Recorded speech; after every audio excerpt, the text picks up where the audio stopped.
Start today with the political election in the United States during the middle of World War II, a wartime election. And that would be the election of 1944. And again, as the Allies were making preparations for the final drive into Germany, remember they just liberated France, right, yesterday? A presidential election is going to take place back in the United States.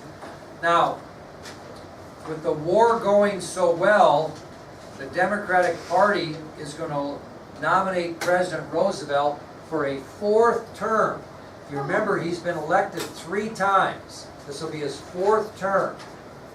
And they feel comfortable going with Roosevelt because the war is going well for the United States and they don't want to make a change in leadership. So the Democratic Party has no problem re-nominating President Roosevelt for a 4th term.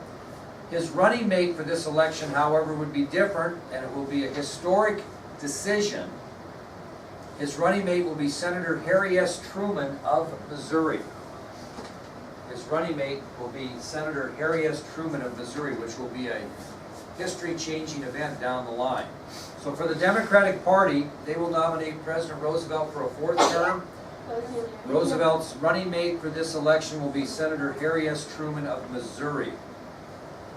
The Republican Party is going to counter by nominating New York Governor Thomas E. Dewey for the presidency, and he will be a big name in history when we get into like 1948. Okay? But right now he doesn't make much of an impact. So the Republican Party will counter in the election of 1944 by nominating New York Governor Thomas E. Dewey for the presidency. And President Roosevelt simply had too much popularity and the war was going too well for Dewey to have any sort of a chance of winning the presidency. When the electoral vote was counted at the end of this election, Roosevelt had 432 to Dewey's 99. So it was quite a victory. 432 to 99. So President Roosevelt and his popularity win a sweeping victory in the election of 1944 as Dewey was defeated by an electoral vote count of 432 to 99. Yep. Didn't the Republicans nominated Truman for the vice president? No, the Democrats. Democrats, he will run as the vice president under Roosevelt for the Democrats.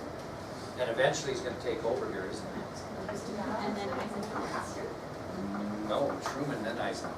Truman's going to be elected to his own term. That's what I thought. Yeah. Now, that will take us to our next subtopic then, which is the end of the German reign in Europe. The end of the German reign in Europe.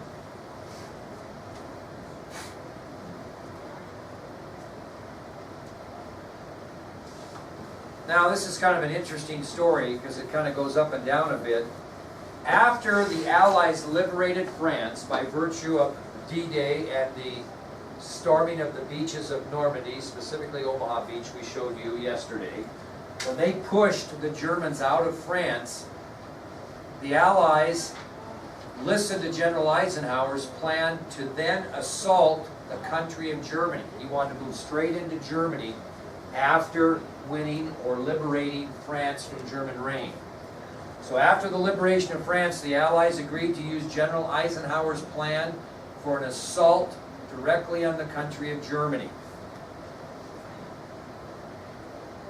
Now Eisenhower was a very conservative man, so he wanted to use a conservative approach. He was going to advance slowly against the German front in Germany. He was going to take his time, have a good strategy, have a good plan, and not rush into anything that might backfire. So he was going to take a conservative approach and slowly advance against the German front. And what's the key city they're going to try to take to liberate, to take Germany? Berlin. Okay, so that's the plan. And his plan's working pretty well until December of 1944. So Eisenhower's conservative plan of advancing slowly against the German front is working pretty well until December of 1944.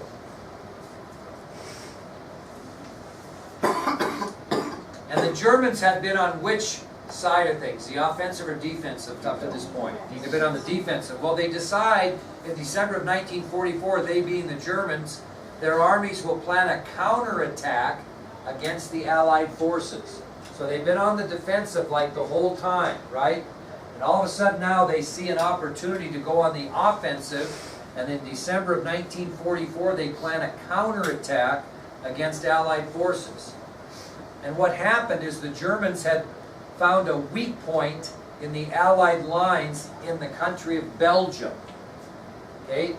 The German army had found out about a weak point in the Allied lines in Germany. In Belgium, sorry. So, the German army's plan to counterattack against the Allied forces was led to the German army attacking a weak point in the Allied lines in Belgium.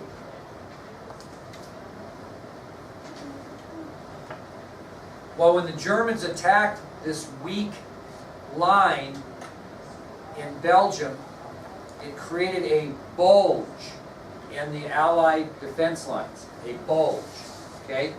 So the counterattack by Germany created a dangerous bulge in Allied defense lines that needed to be repaired if they were going to continue to try to advance and control Germany. So the Allies themselves counterattacked against the German counterattack. And the battle in which they fought was called the Battle of the Bulge. They were fighting over this bulge that was created in the Allied lines by the German counterattack. And when the Allies then counterattacked the German counterattack at the bulge in the Allied lines, that became known as the Battle of the Bulge. Does that make sense? So, let's kind of resum this up again.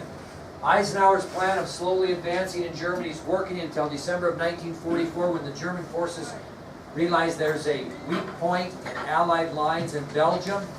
They counterattack against the Allies there, creating a bulge or a weakness in the Allied lines. The Allies quickly counterattack that counterattack, and they fight to gain control or repair that bulge in their lines, which becomes known as the Battle of the Bulge. Well, the Allies win a big victory over the Germans at the Battle of the Bulge, and they push the Nazis back into Belgium towards Germany. So the Allied victory occurs in the Battle of the Bulge. Now the counterattack by Germany at the Battle of the Bulge was like their last effort to try to turn this thing around in Germany. So after the Allies defeat the Germans in the Battle of the Bulge, German morale completely collapses. The Germans have basically given it up.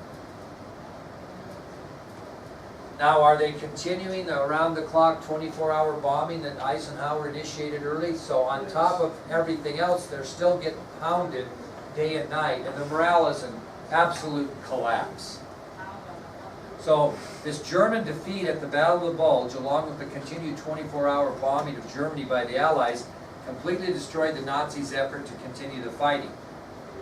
So in February of 1945, Allied ground troops plunged deep into the heart of Germany. Seeing that their morale is completely gone, in February of 1945, as the Allied Air Force continues their bombing of German cities, ground troops now will plunge deep into the heart of Germany. They're going to make their final throw at them to gain control. Now they're coming from what direction into Germany? West. From the west. Who's pinching Germany from the east? And they're going to meet in the middle, Soviet Union. So what you have here is a western plunge by Allied forces, mainly American forces, from the west into Germany, and you've got the Russians coming from the east, and they're going to pinch toward Berlin. Very good. So this plan's going to call for the sweeping of the entire country, as Allied and Russian forces are going to meet in the center of Germany.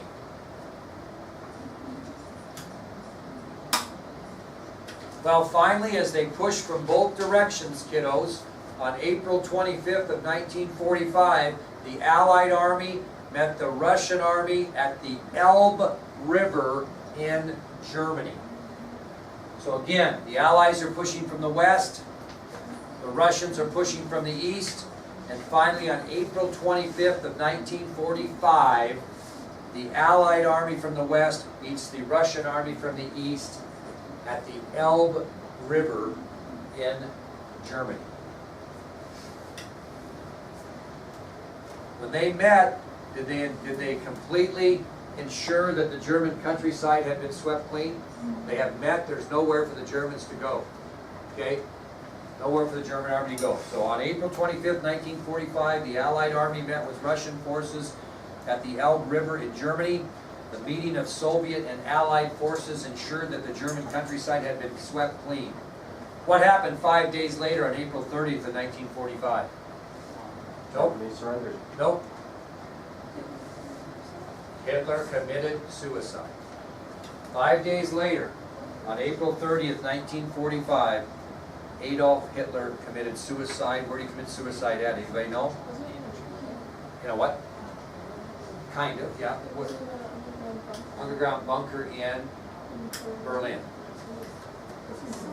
He was with his lover, Eva Braun. They committed suicide together. I'd have let him do it himself. He didn't tell you the truth. But Eva Braun, his lover or girlfriend or whatever intended, both committed suicide in a bunker in Berlin on April 30th, 1945. Aren't there people that believe that like he didn't commit suicide and that it's like fake? Everything has a conspiracy. You'll find more of that when we get into the Kennedy assassination, and the Robert Kennedy assassination, the Martin Luther King Jr. assassination, and then the death of Marilyn Monroe. There's always a conspiracy. Always. Okay? Why did But we learn about concentration camps? we haven't got there yet. Oh, look at that. That's right. Like, They started discovering it at about this point. Yeah, they discovered like I was. Yeah, if the United States would have known way back that they were doing these things, but it's getting me ahead of the lecture, it's okay, we wouldn't have stand put and done nothing about it. We found a lot of this out after the fact. So, with Adolf Hitler's suicide, his 1,000-year Reich had lasted a total of 12 years.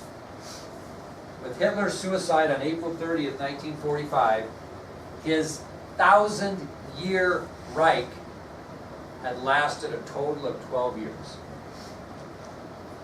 What was a 1,000-year Reich mean? What did that mean? Well, he proclaimed that Germany would control the world for 1,000 years.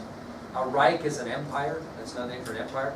His 1,000-year prediction of his 1,000-year Reich lasted 12 years. 12 years too many, but 12 years. Okay? Well, finally, on May 8th of 1945,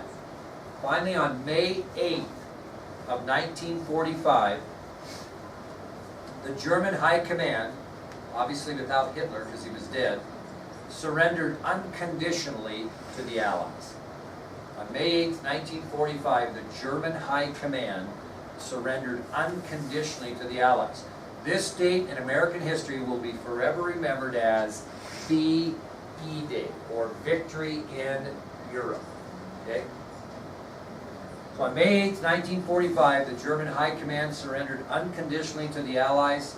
This date in American history would forever be remembered as VE Day, or Victory in Europe.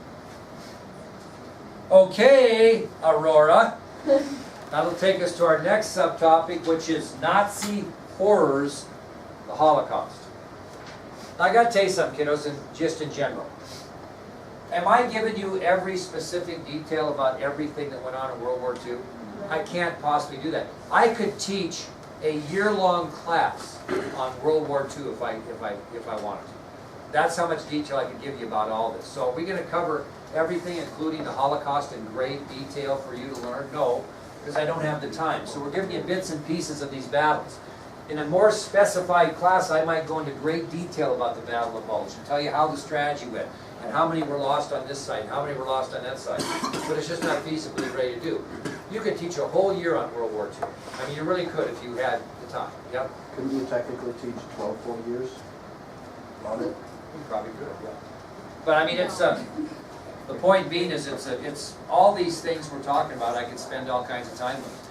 For example, in the 1960s, I'm choosing not to spend as much time as I have in past years on that, because you could spend a whole year talking about the decade from 1960 to 1969 with no problem, okay? So, when I talk about Nazi horrors and the Holocaust, I'm not going into great detail, I'm just kind of giving you the general information.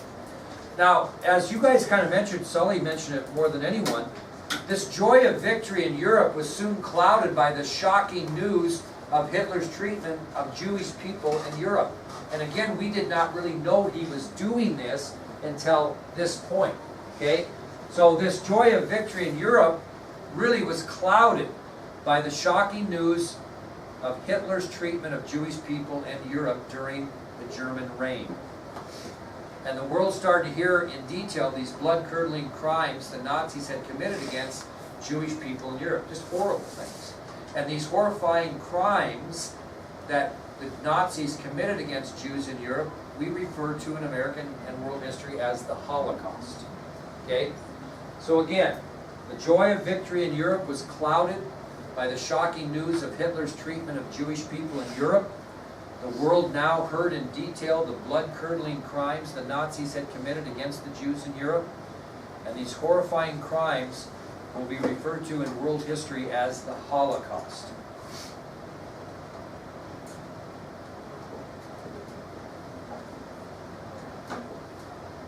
Now, when did Allied troops figure out what happened to the Jews?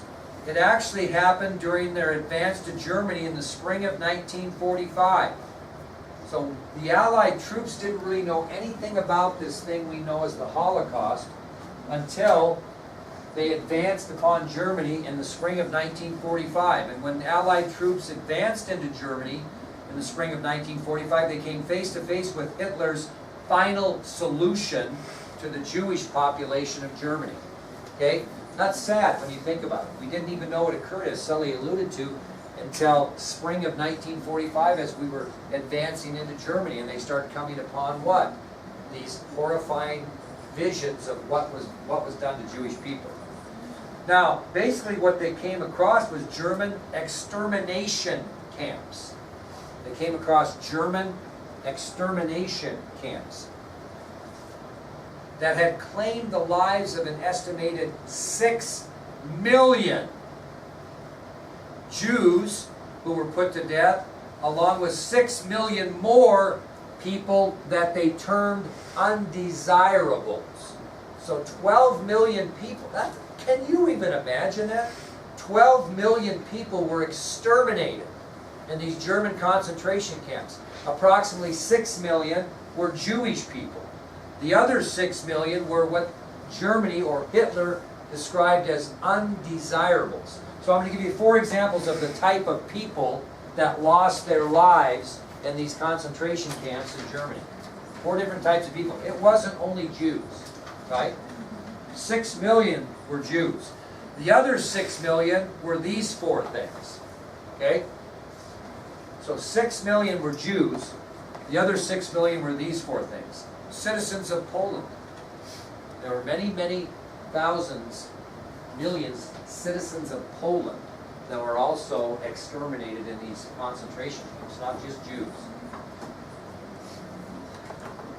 They were referred to as Poles. That's what you call them, from Poland. Pole.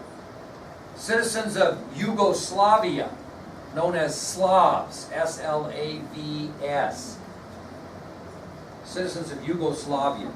Y-U-G-O-S-L-A-V-I-A. Y-U-G-O-S-L-A-V-I-A. Also known as Slavs, S-L-A-V-S. Anybody know the other 2 groups that were part of that 6 million? Cripples? Not necessarily. Homosexuals. Homosexuals. If you were deemed a homosexual, you were an undesirable, and Hitler took care of you. The other ones were referred to as gypsies, kind of wanderers, people who had no cause, gypsies. So of the 6 million undesirables that were also put to death in these concentration camps, they included citizens of Poland or Poles, citizens of Yugoslavia or Slavs, gypsies, and homosexuals. One of the most famous extermination camps in Germany was Auschwitz. And photographs were taken at that extermination camp which showed bodies stacked like cordwood, and survivors so thin they were barely alive. So probably the most famous concentration camp or extermination camp was Auschwitz. People took photographs of that camp that showed bodies stacked up like cordwood, and survivors so thin they were barely alive. One thing you will see in the Holocaust Museum this spring that hits you, I've been to it twice. I've taken kids to DC 20 times, I've been there twice. You can't, it's not, you gotta see it, but it's not the most, you don't come out there going, yeah, you know what I mean? You come out there going, you gotta be kidding me. But they have a display of children's shoes that were taken off children that were exterminated. It's just piled as high as this ceiling. It's incredible. It gives me goosebumps to talk about. It's incredible the amount of people that they killed in these concentration camps. Now, why were Jewish people picked? It was simply a product of discrimination. And Germany wasn't the only one responsible. I'll give you an example.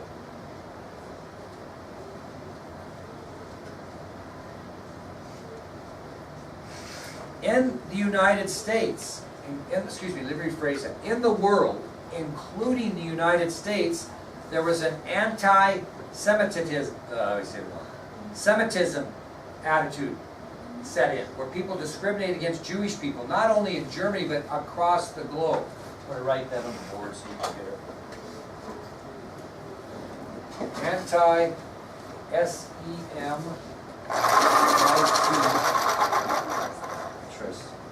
I-S-M. Anti-Semitism attitude in the world.